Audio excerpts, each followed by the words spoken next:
ये वाले मारे, निकल के एक हाथ से छक्का मारा, देख के पसंद आया, क्योंकि एक्सीडेंट के बाद ऋषभ पंत को क्रेडिट देना चाहिए, जितनी मेहनत के साथ उसने अपनी इंजरीज को पीछे छोड़ा, द वे ऑफ कॉन्फिडेंस से वो आया, और टेस्ट क्रिकेट में जिसकी जरूरत थी ना, उसने वो सारे खाने के टिक करे।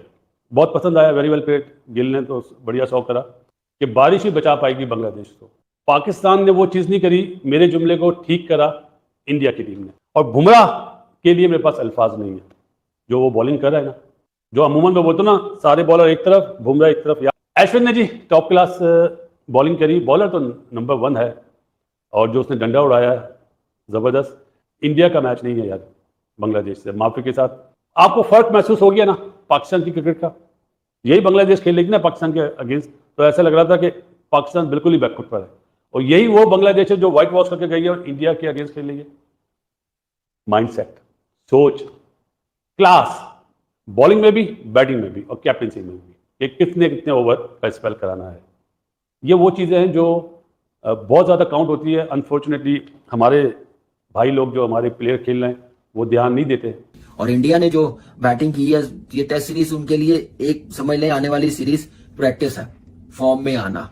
और पंत ने जैसे कमबैक किया टेस्ट मैच में, वेरी सीरियस इंजरी के बाद, एक्सीडेंट के बाद, उससे पहले क्या अहमियत थी पंत की टेस्ट मैच में, और कैसे टीमों को फेंटा देता था।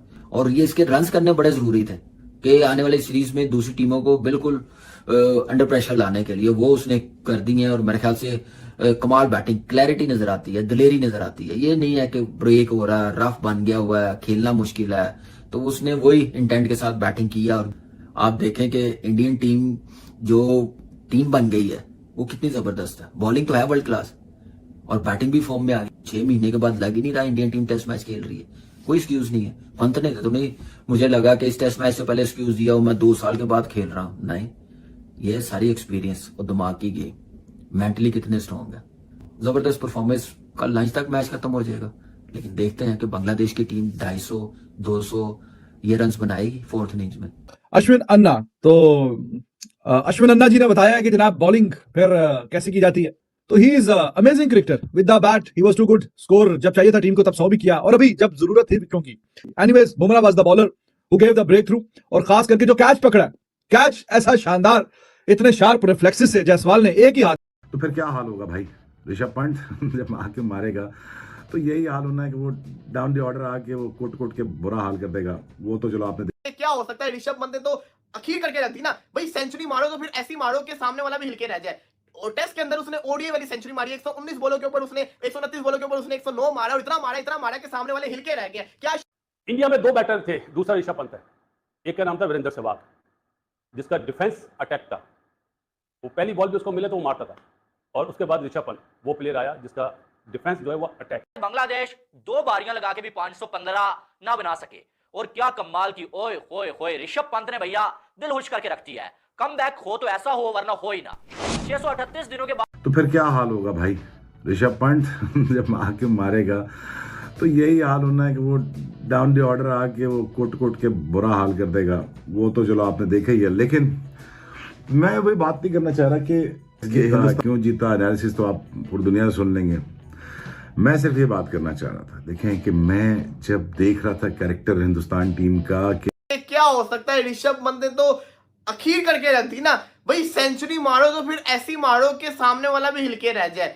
और टेस्ट के अंदर उसने ओडीआई वाली सेंचुरी मारी, 119 बॉलों के ऊपर उसने 129 बॉलों के ऊपर उसने 109 मारा, और इतना मारा कि सामने वाले हिल के रह गए। क्या शानदार किस्म का खेल के गया ऋषभ पंत, मजा आया सेंचुरी देखने का। इंडिया ने 1 डाउन के ऊपर, और एक आता है शुभमन गिल 1 डाउन के ऊपर जिसने 100 मारा हुआ है। तो 1 डाउन की पोजीशन एक ऐसी पोजीशन है जिसके अंदर आपको ऐसी बल्लेबाजी चाहिए जो आज शुभमन गिल ने की है। अगर शुभमन गिल ऐसी बल्लेबाजी करेगा तो शुभमन गिल एक अच्छा प्लेयर बन जाएगा। अगर शुभमन गिल आके जिस तरह से जल्दी आउट होगा, गलत शॉट्स के ऊपर आउट होगा, तो शुभमन गिल अपनी वैल्यू को घटाएगा। अब आप देखें ना, यहां पे मैं शुभमन गिल की तारीफ ये करना चाहूंगा, मैं इसको जितना मर्जी बुरा भला बोल लूं, बुरा भला मैं बोलता हूं, अपनी गलती मानता हूं, लेकिन आप ये देखें शुभमन गिल की क्वालिटी के, वो पिछली इनिंग्स के अंदर आउट हुआ, उसको गुस्सा था कि मुझे आउट नहीं होना था, मैं अपनी गलती से आउट हुआ, मैं अपनी खच मार के आउट हुआ। उसने अगली इनिंग्स में आके 100 मारा ना, और बड़ा 100 मारा, 119 करके गया है। उसने प्रूव किया कि नहीं मैं बेटर था।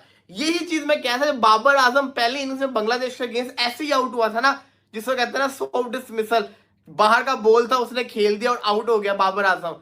तो बाबर आजम को भी चाहिए था कि अगली इनिंग्स में आके सेंचुरी मारता, लेकिन बाबर आजम ने ये काम नहीं किया था। इसलिए मैं कहता हूं कि ना ये चीजों को हमें नोट करना चाहिए। अब गिल ने प्रूव किया कि वो जिसको कहते हैं अच्छा प्लेयर था, उसने सेंचुरी मार दी, उसने ये साबित किया कि ही इज द बेस्ट, इसके पास गट्स है, इसके पास जिसको कहते हैं ना हर किस्म की शॉट्स हैं, और उसने शॉट्स खेल के भी दिखाई। उसको एक अच्छा स्टार्ट मिला, उसने उसको एग्जीक्यूट किया, नॉट आउट वो किया। हुआ क्या कि उसकी फॉर्म भी वापस आ गई, जो जनवरी में उसकी फॉर्म थी उसने दोबारा से उस फॉर्म को वापस लेकर आ गया, उसका बल्ला भी चल रहा है। और इसी के साथ साथ अब अगला जो पूरा टेस्ट सीजन, जो कि उसने स्टेटमेंट दी थी कि इन 10 टेस्ट मैचेस के अंदर मैंने बड़ा परफॉर्म करके दिखाना है, अब उसका एक सेंचुरी तो आ गया, अब वो और परफॉर्म करेगा। तो ये चीजें बहुत